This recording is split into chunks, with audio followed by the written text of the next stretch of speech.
Leur plus grande crainte, c'est qu'on les oublie. Alors aujourd'hui, 1 an après, elles ont voulu parler, s'exprimer, attirer une nouvelle fois l'attention.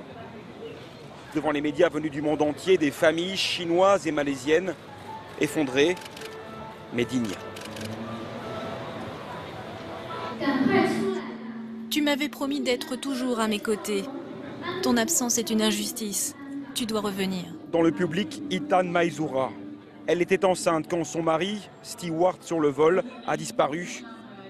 Depuis, elle attend des réponses, en vain. J'attends que quelqu'un s'exprime ou que quelque chose se produise.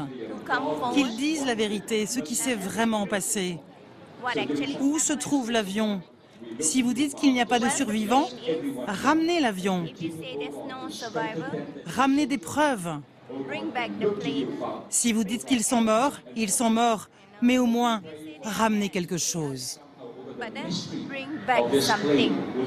Beaucoup d'autres parmi les proches veulent encore y croire.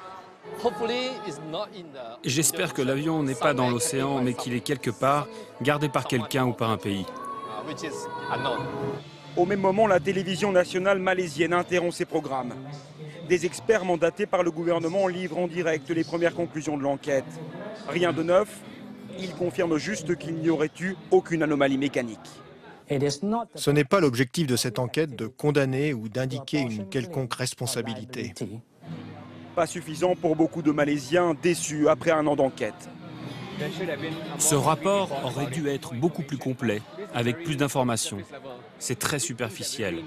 Il n'y a rien de nouveau. S'ils n'ont rien à dire, qu'ils se taisent.